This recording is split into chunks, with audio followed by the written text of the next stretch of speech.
Hi, this shoe with the review of the Puma LaMelo Signature second one, the Mellow MB02, I think that's the name. The first one was selling out quite rapidly. It's become quite a rarity. He liked to write the word rare here, so I think he got his wish.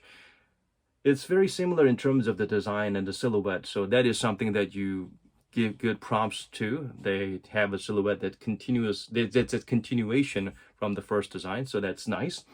Overall, it feels a little hefty. It's for a size 9, it weighs about 408 grams, but it feels even heavier than what the digits show, especially around the heel area. There's this huge dead weight kind of a feeling there.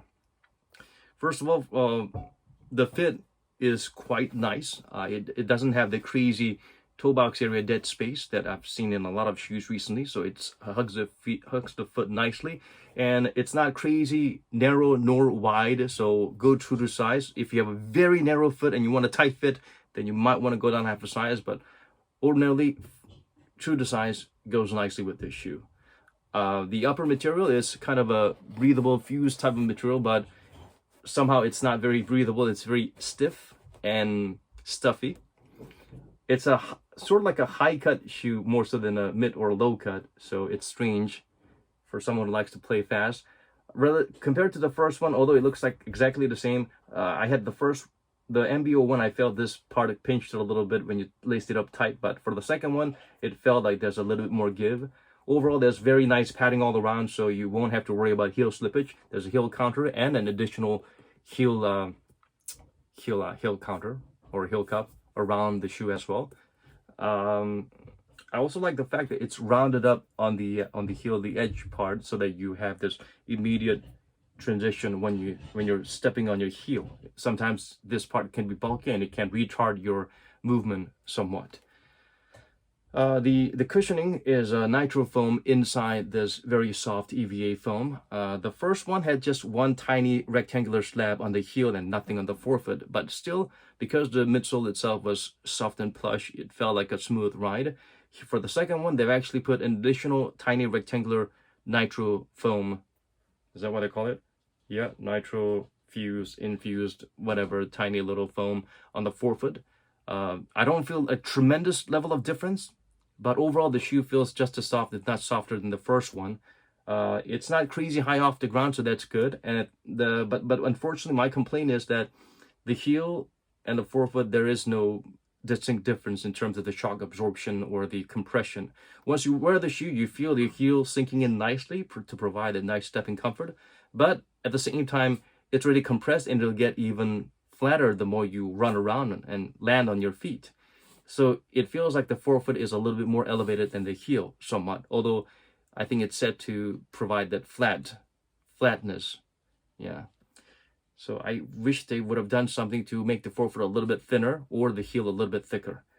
They do have a torsion plate on the outsole area, so that's good. They don't hinder the cushioning, but at the same time, they provide some sort of a rigidity and stability there.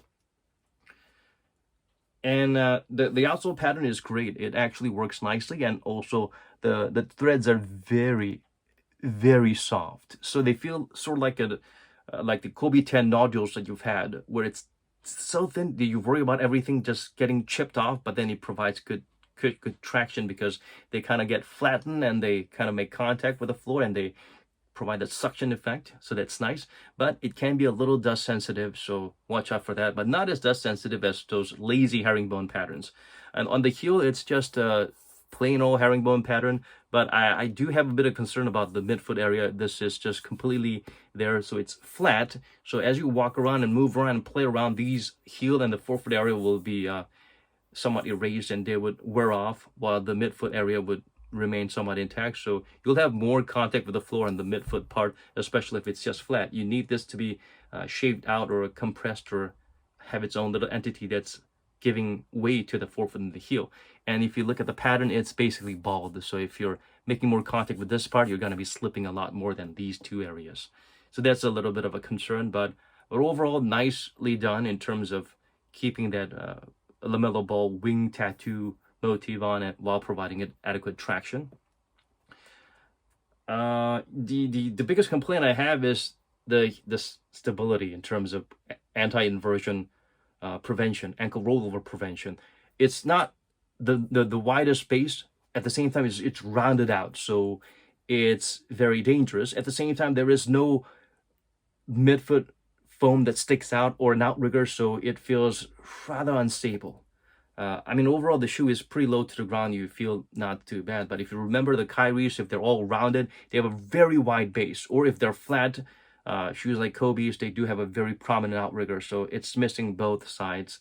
It's the worst of both worlds, I guess, in some sense. So if you're a shifty guard who likes to make contact side to side and don't care about very secure, solid LeBron-like ankles, go ahead. But if you tend to be prone to ankle inversion injury, this is something you might want to reconsider before getting them, unless you wear a tight, cast-like Zamst ankle brace or something like that. So yeah, overall, I think this shoe is a bit overpriced. LaMelo Ball is no superstar, and Puma is not a premier label, sports label out there. I mean, it is cheaper than the Under Armour shoes, Curry shoes, but I think they could go down in terms of their price point, or they could do something more spectacular in terms of the cushioning they provide, because this is not too far-fetched from a regular React midsole that you get in shoes like PG6.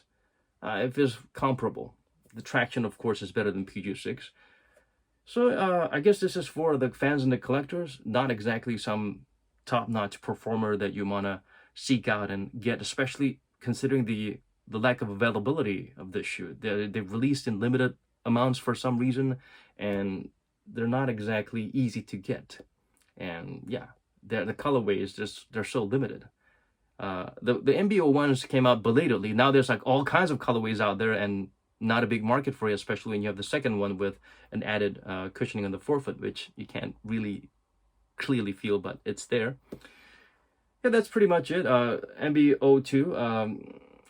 The best thing I can say is that I love this form strip, which is the Puma logo that's kind of infused with this wing flame logo that LaMelo has.